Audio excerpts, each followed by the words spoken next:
نحمده ونصلي على رسوله الكريم اما بعد فاعوذ بالله من الشيطان الرجيم بسم الله الرحمن الرحيم رب اشرح لي صدري ويسر لي امري واحلل عقدة من لساني يفقهوا قولي۔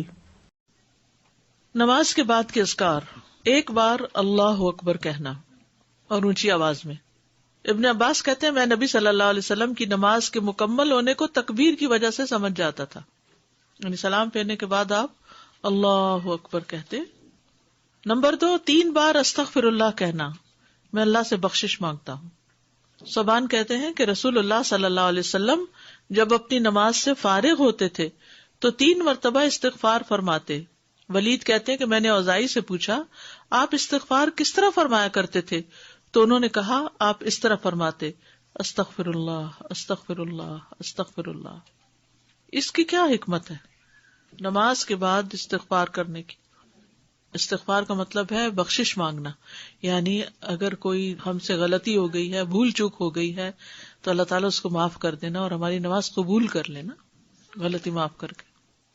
نمبر 3، اللہم انت السلام ومنک السلام تبارکت ذی الجلال والاکرام۔ استغفار کے بعد صوبان رضی اللہ عنہ کہتے ہیں کہ رسول اللہ صلی اللہ علیہ وسلم جب اپنی نماز سے فارغ ہوتے تو 3 مرتبہ استغفار فرماتے اور یہی پڑھتے اللہم انت السلام آخر تک۔ نمبر 4، لا الہ الا اللہ وحدہ لا شریک لہ لہ الملک ولہ الحمد وہو علی کل شیء قدیر، 3 بار۔ حدیث ہے، مغیرہ بن شعبہ کے کاتب وارد سے مروی ہے کہ معاویہ رضی اللہ عنہ نے مغیرہ کو لکھا کہ کوئی حدیث جو آپ نے رسول اللہ صلی اللہ علیہ وسلم سے سنی ہو وہ مجھے لکھ کر بھیجیں۔ راوی نے بیان کیا کہ پھر مغیرہ رضی اللہ عنہ نے انہیں لکھا کہ میں نے آپ صلی اللہ علیہ وسلم سے سنا ہے آپ اپنی نماز سے فارغ ہونے کے بعد 3 مرتبہ یہ دعا پڑھتے۔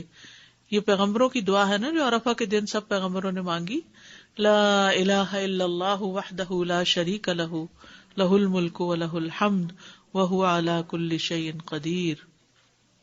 5ویں دعا ہے لا الہ الا اللہ وحدہ لا شریک لہ لہ الملک ولہ الحمد وہو علی کل شیء قدیر، اللہم لا مانع لما اعطیت ولا معطی لما منعت ولا ينفع ذا الجد۔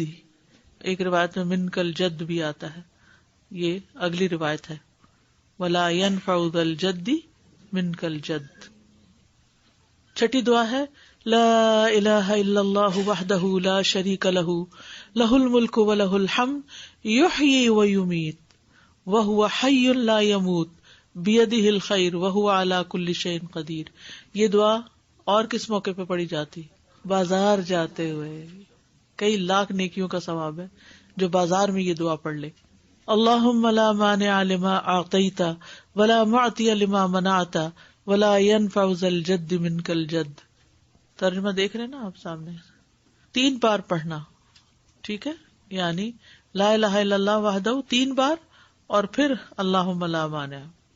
7ویں دعا لا الہ الا اللہ وحدہ لا شریک لہ لہ الملک ولہ الحمد وہو علی کل شیء قدیر، لا حول ولا قوة الا باللہ، لا الہ الا اللہ ولا نعبد الا ایاہ، لہ النعمۃ ولہ الفضل ولہ الثناء الحسن، لا الہ الا اللہ مخلصین لہ الدین ولو کرہ الکافرون۔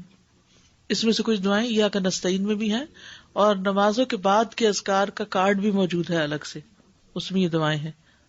پھر تحلیل کے کلمات، اس کے بعد تسبیحات، 33 بار سبحان اللہ، 33 بار الحمدللہ، 33 بار اللہ اکبر، اور 100 پورا کرنے کے لیے لا الہ الا اللہ وحدہ لا شریک لہ لہ الملک ولہ الحمد وہو علی کل شیء قدیر۔ اب تک سب سے زیادہ دعا کون سی آئی ہے؟ لا الہ الا اللہ۔ سوچیے آپ کتنی دفعہ پڑھتے ہیں نماز کے بعد اس کو؟ 10 دفعہ تو صبح اور شام کے بعد پڑھتے ہیں۔ ابو ہریرہ رضی اللہ عنہ سے روایت ہے کہ جس نے ہر نماز کے بعد 33 مرتبہ سبحان اللہ، 33 مرتبہ الحمدللہ اور 33 مرتبہ اللہ اکبر کہا تو یہ 99 کلمات ہو گئے، اور 100 کا عدد پورا کرنے کے لیے لا الہ الا اللہ وحدہ لا شریک لہ لہ الملک ولہ الحمد وہو علی کل شیء قدیر کہہ لیا تو اس کے سارے گناہ معاف کر دیے جائیں گے، اگرچہ وہ سمندر کی جھاگ برابر ہوں۔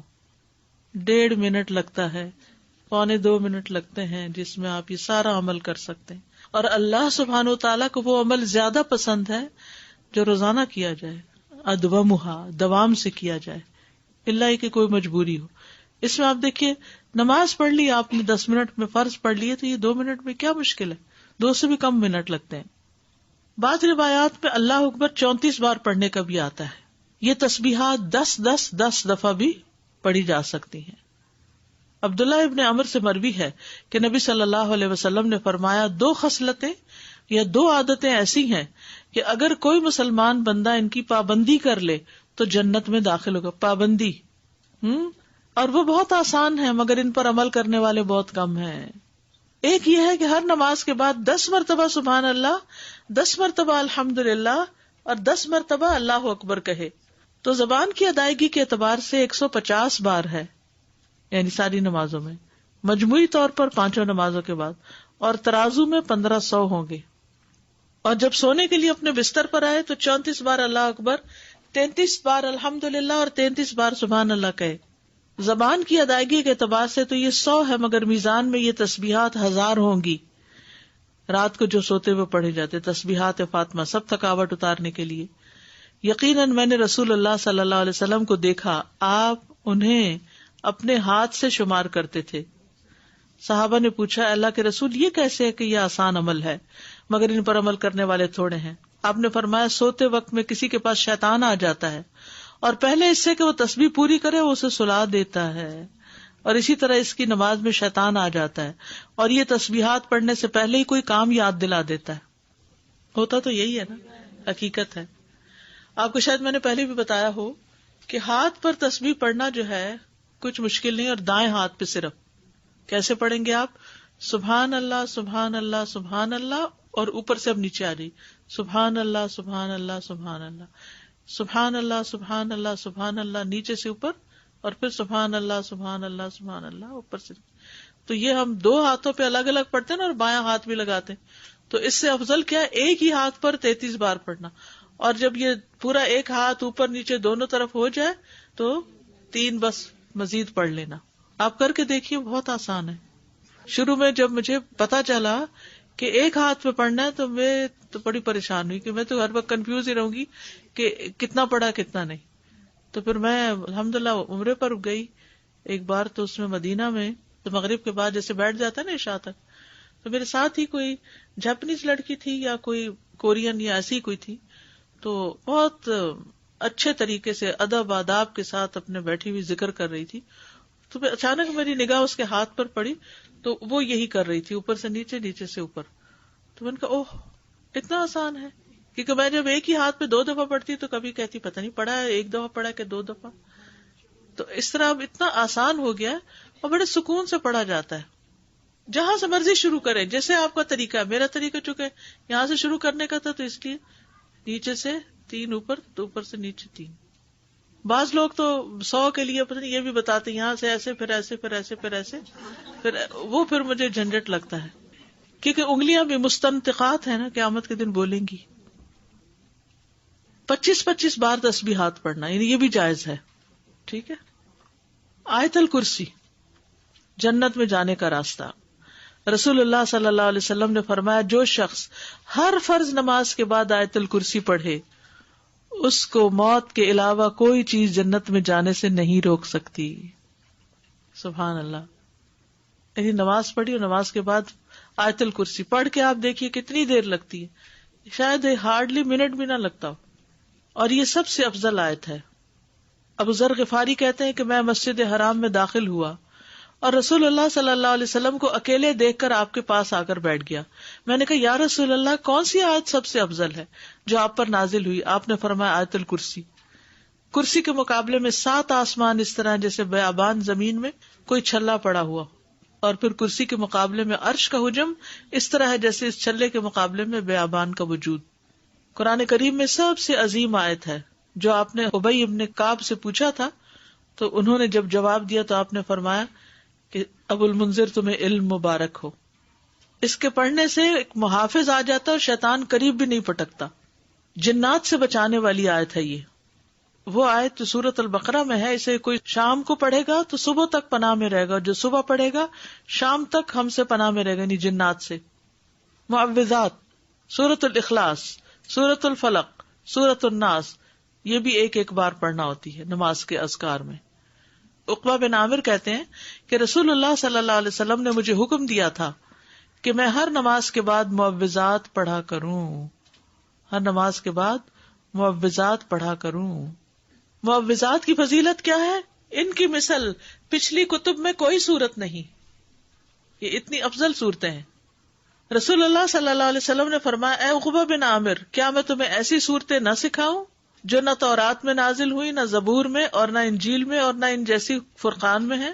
تم پر ایک رات بھی ایسی نہ آئے کہ تم ان کو نہ پڑھو. جسے ہم کہتے ہیں نا ایک دن بھی نہ آئے، تو ایسے عربی میں کہتے ہیں ایک رات بھی نہ گزرے.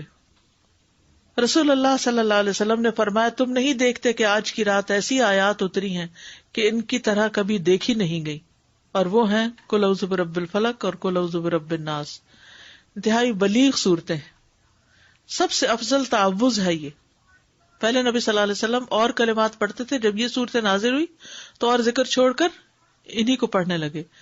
نظر بد سے کفایت کرنے والے کلمات ہیں، یعنی اگر کسی کو ڈر ہو کہ اس کو نظر لگے گی یا لگ چکی ہو تو اس کے علاج کے لیے بھی. ابو سعید سے روایت ہے، کہتے ہیں کہ رسول اللہ صلی اللہ علیہ وسلم جنوں اور انسانوں کی نظر بد سے پناہ مانگتے تھے، حتیٰ کہ معوذتین نازل ہوئی.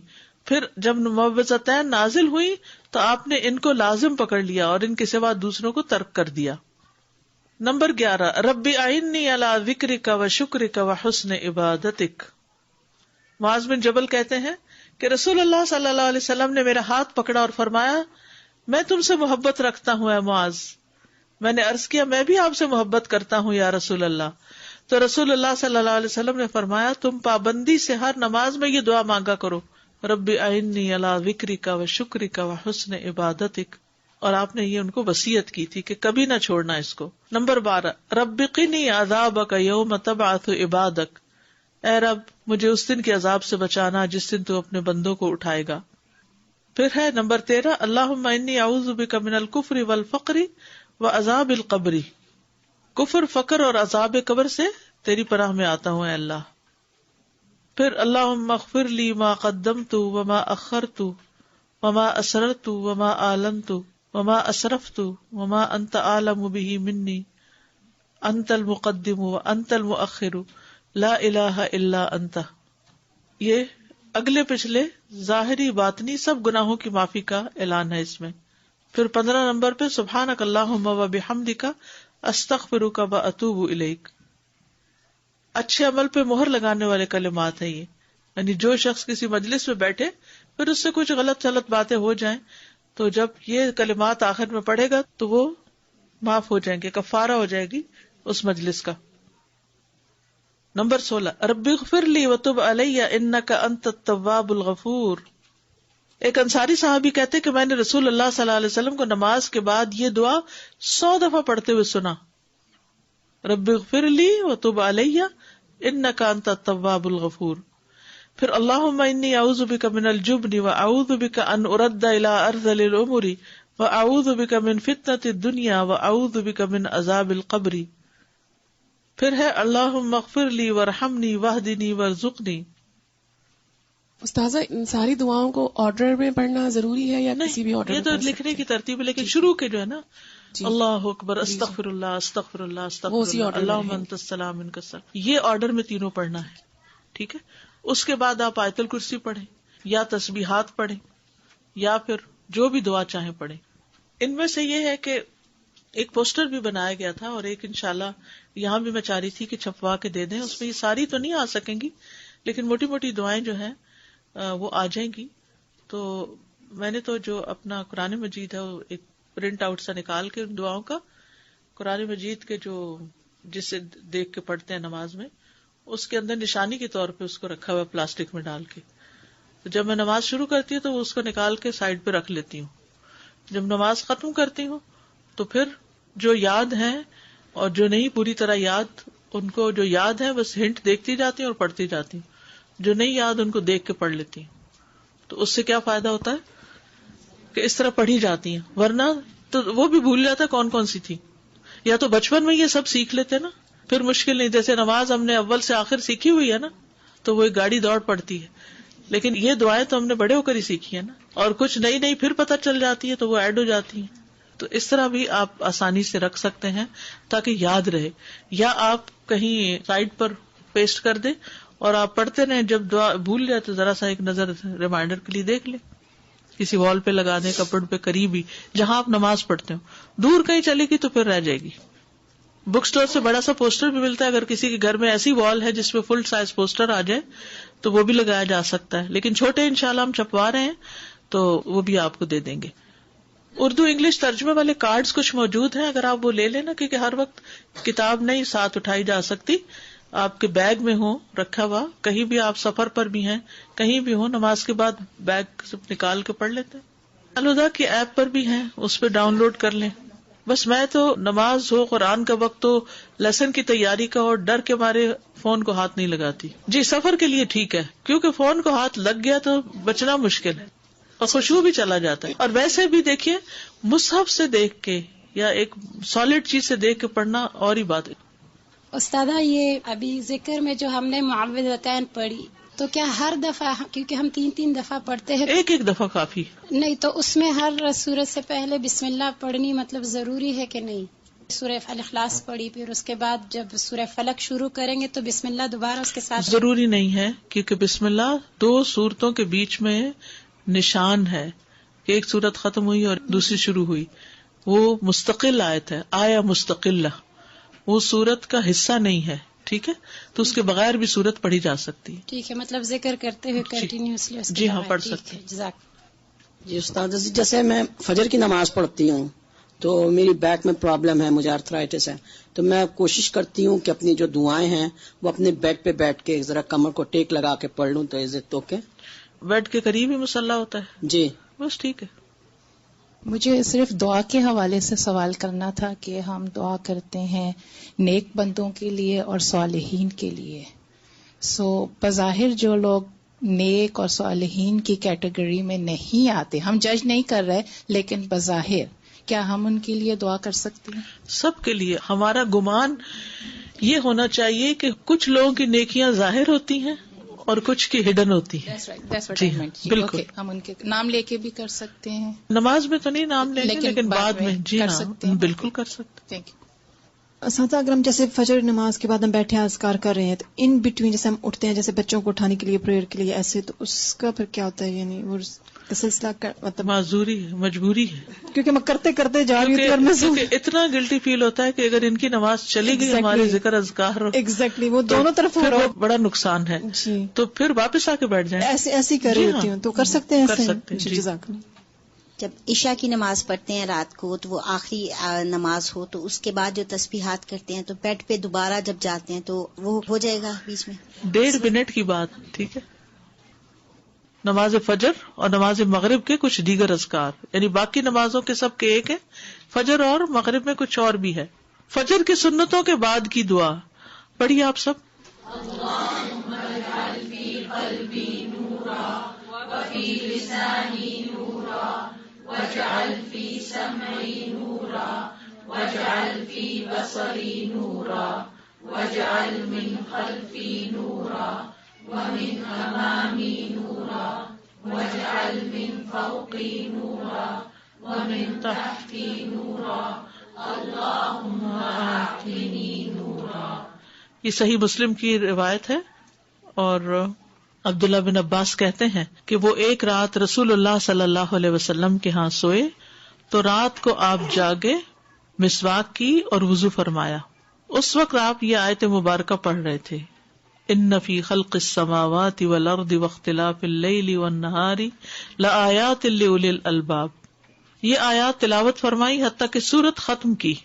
پھر آپ کھڑے ہوئے اور 2 رکعتیں پڑھی. یہ کون سی 2 رکعتیں تھی؟ تہجد کی. اور ان میں بہت طویل قیام اور رکوع اور سجدے کیے. پھر واپس پلٹے اور سو گئے، یہاں تک کہ آپ کے سانس کی آواز سنائی دینے لگی. پھر آپ نے اس طرح 3 دفعہ کیا، 6 رکعتیں پڑھی. ہر دفعہ آپ مسواک کرتے، وضو فرماتے اور ان آیات کی تلاوت فرماتے.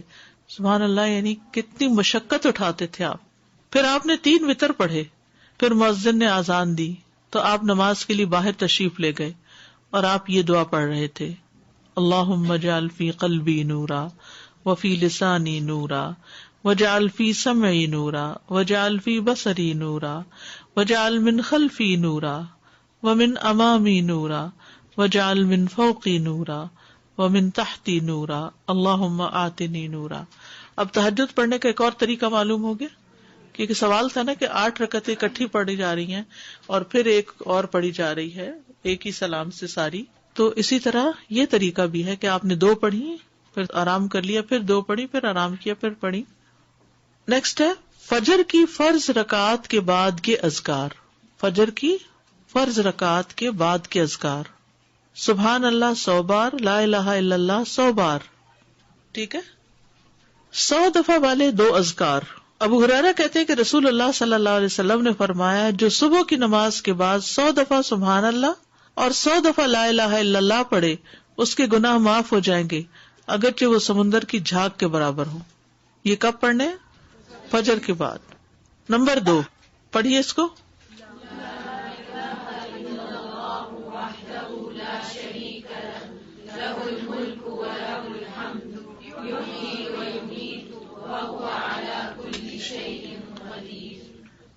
سلام کے بعد تشہد کی حالت میں کسی سے بات کیے بغیر ذکر کرنا.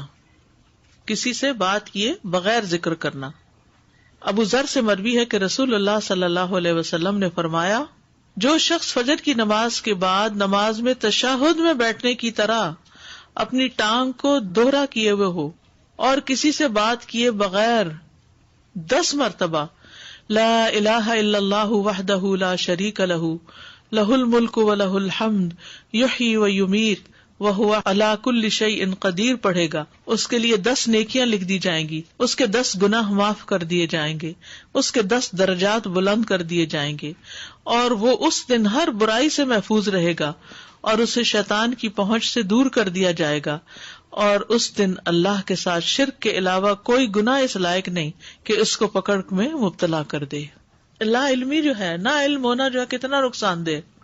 کتنی دیر لگے گی اس طرح 10 دفعہ پڑھنے میں؟ لیکن شرط یہ ہے کہ نہ وضو ٹوٹا ہو، نہ آپ اٹھے ہو، نہ بات کی ہو، جدھر بیٹھے ہیں ادھر ہی ٹانگ موڑے ہوئے، یعنی کسی گناہ پہ پکڑ نہیں ہوگی. شرک کیا تو پکڑ ہوگی، یہ مطلب ہے. مغرب کی نماز کے بعد کا ذکر: لا الہ الا اللہ وحدہ لا شریک لہ لہ الملک ولہ الحمد یحیی ویمیت وہو علی کل شیء قدیر. سلام کے بعد تشہد کی حالت میں ذکر کرنا. عبد الرحمن بن غنم رضی اللہ عنہ نبی صلی اللہ علیہ وسلم سے روایت کرتے ہیں کہ آپ نے فرمایا، جس نے نماز مغرب اور صبح کی نماز کے بعد التحیات کی حالت میں اٹھنے سے پہلے، یا مغرب کی نماز ہے، ٹھیک ہے، ٹانگ کو دوہرا کیے ہوئے 10 بار کہا لا الہ الا اللہ وحدہ لا شریک لہ لہ الملک ولہ الحمد یحیی ویمیت وہو علی کل شیء قدیر، تو ہر بار اللہ اس کے لیے 10 نیکیاں لکھتا ہے اور 10 گناہ اس سے دور کر دیتا ہے اور اس کے درجے بلند کر دیتا ہے 10، اور یہ اس کے لیے ہر بری چیز سے حفاظت اور شیطان مردود سے پناہ دینے والے ہوتے ہیں، اور کوئی گناہ سوائے شرک کے اس کو نہیں پہنچتا. یہ اس روز عمل میں سب لوگوں سے افضل ہوتا ہے سوائے اس شخص کے جس نے اس کے برابر ان کلمات کو پڑھا ہو یا اس سے بھی زیادہ. اور پھر انہی کلمات کو مغرب کے وقت اگر پڑھتا ہے انسان مغرب کے بعد، تو اس کا فائدہ کیا ہے؟ سنن ترمذی کی روایت میں آتا ہے، جو شخص لا الہ الا اللہ وحدہ لا شریک لہ لہ الملک ولہ الحمد یحیی ویمیت وہو علی کل شیء قدیر مغرب کے بعد 10 بار پڑھے گا، اللہ اس کی حفاظت کے لیے اسلحہ بردار فرشتے بھیجے گا جو اس کی صبح تک شیطان سے حفاظت کریں گے. صبح تک شیطان سے حفاظت. تو آپ سوچئے کہ کتنا بڑا اجر و ثواب اور کتنی بڑی پروٹیکشن ہے، کیونکہ بعض اوقات سارا وقت موڑنا مشکل ہوتا ہے. افضل پوزیشن نماز کے بعد اذکار کرنے کی کیا ہے؟ 2 زانوں کے بیٹھنا. لیکن اگر آپ اتنی دیر بیٹھ ہی نہیں سکتے، کچھ لوگوں کی تو ٹانگ مڑتی بھی نہیں ہے گھٹنوں کی تکلیف کی وجہ سے، تو پھر ایسی صورت میں 4 زانوں کو بھی بیٹھ سکتے ہیں. اگر نیچے بالکل ہی نہیں بیٹھا جا رہا تو پھر کرسی پہ بیٹھ جائیں. اللہ کو تو پتا ہے کہ آپ کیوں ایسے کر رہے ہیں، صرف ریسٹ کے لیے نہیں بلکہ مجبوری کے تحت. اس میں کنسنٹریشن زیادہ ہوتی ہے. نماز میں اتحیات ہمیں ایسے کیوں پڑھنے کے لیے کہا گیا؟ اور کچھ پوزیشن تو بیٹھنا ہی بھی منع ہے. کون سی پوزیشن بیٹھنا منع ہے؟ ہاں، ایسے گھٹنے اوپر کر کے، کیونکہ یہ بہت ریلیکسنگ سی پوزیشن ہے نا. اس میں انسان عام طور پر جب بالکل کیئر فری بیٹھنا ہوتا ہے تو اس طرح بیٹھا ہوا ہوتا ہے نا، ریسٹ ریلیکس کرنے کے لیے. لیکن 4 زانوں بھی یہ ہے کہ آرام ہو جاتا ہے بہت. اس طرح بیٹھنے میں ذرا تھوڑی سی ایکٹیو بھی ہوتا ہے، تھوڑی تکلیف بھی ہوتی ہے، پاؤں سو بھی جاتے ہیں.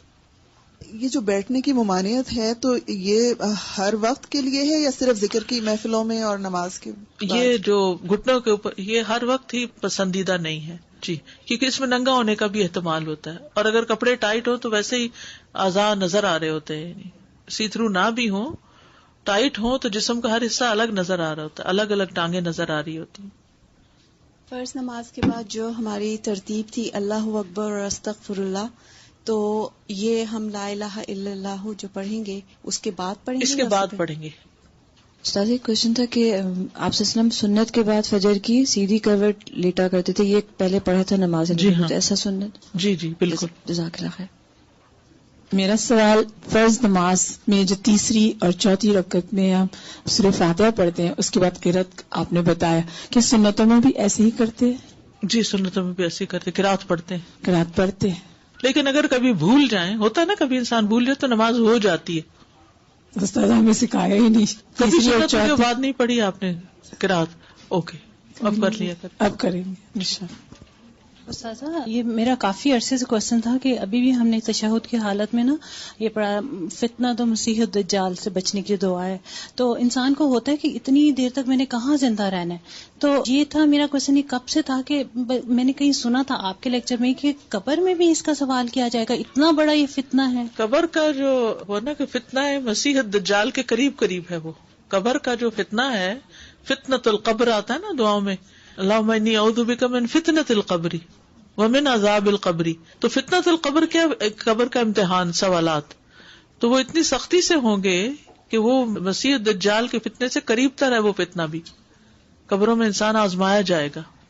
استاذہ جب یہ ساری باتوں کی نالج آ جاتی ہے اور روز پڑھتے ہیں تو ایسا لگتا ہے جیسے کبھی کبھی آپ اوور ویلمڈ ہو جاتے ہیں کہ یہ میں کیسے کروں گی، because you know life is so busy here. جیسے پہلے آپ صلی اللہ علیہ وسلم کی آئی مین ہم اپنی ان مصروفیات کو ختم کریں یا کم کریں جن کی ضرورت نہیں ہے. کچھ تو ہماری ضروریات ہے نا، کھانا پینا پکانا، کپڑے دھونا، گھر صاف کرنا، یہ تو ہے. لیکن کچھ چیزیں ہم نے ایکسٹرا ڈالی ہوئی ہیں، ان چیزوں کو کٹ کرنے کی ضرورت ہے اور آخرت کے لیے فوکس ہونے کی ضرورت ہے. آخر نبی صلی اللہ علیہ وسلم یہ کرتے تھے تو تبھی نا. اور پھر یہ ہے کہ ہر روز ساری چیزیں کرنے کی نہیں ہے، کچھ چیزیں تو لازمی کر لینی چاہیے جن کی پابندی لازم ہے. کچھ چیزیں کبھی ایک دن ایک چیز دوسرے دن دوسری، ایسے بھی کیا جا سکتا ہے. جیسے ایک دن 33 دفعہ سبحان اللہ پڑھا تو اگر دوسرے دن 10 دفعہ بھی پڑھا اور تیسرے دن 25 دفعہ بھی پڑھا تو اس سے کیا ہوگا؟ اب سبحان اللہ بحمدہ 100 دفعہ کبھی پڑھ لیا اور کبھی سبحان اللہ لا الہ الا اللہ 100 دفعہ پڑھ لیا تو یہ ساری سنتیں بھی اس طرح زندہ ہو جائیں گی. اور ورائٹی رہنے سے توجہ زیادہ ہوتی ہے. اس میں طریقہ یہ ہے پابندی کا، کوئی چیز کہیں لکھ کے رکھ لیں، کوئی ریمائنڈر کہیں ڈال لیں، کوئی ریمائنڈر کہیں ڈال لیں. پھر آپ دیکھیں گے شروع میں ہر چیز مشکل ہوگی، اوور ویلم ہوں گے، لیکن کرتے کرتے کرتے یہ آپ کی عادت بن جائے گی کہ اس کے بغیر چین بھی نہیں آئے گا. یہ خاتون بہت زور سے نماز پڑھتی ہے اپنے 7-8 سال کے بچے کو سکھانے کے لیے، ساری نمازیں ہی. Is it right? کب تک وہ اس طرح کریں گی؟ I don't know. انہوں نے مجھ سے پوچھا میں صحیح کرتی ہوں، میں نے کہا میں پوچھ کے بتاؤں گی. انہیں کہیں کہ بس ایک نماز جیسے سکھا لیں اور نماز کے علاوہ بھی بیٹھ کے سکھائیں بچے کو، نفل نماز کر لیں ایسے.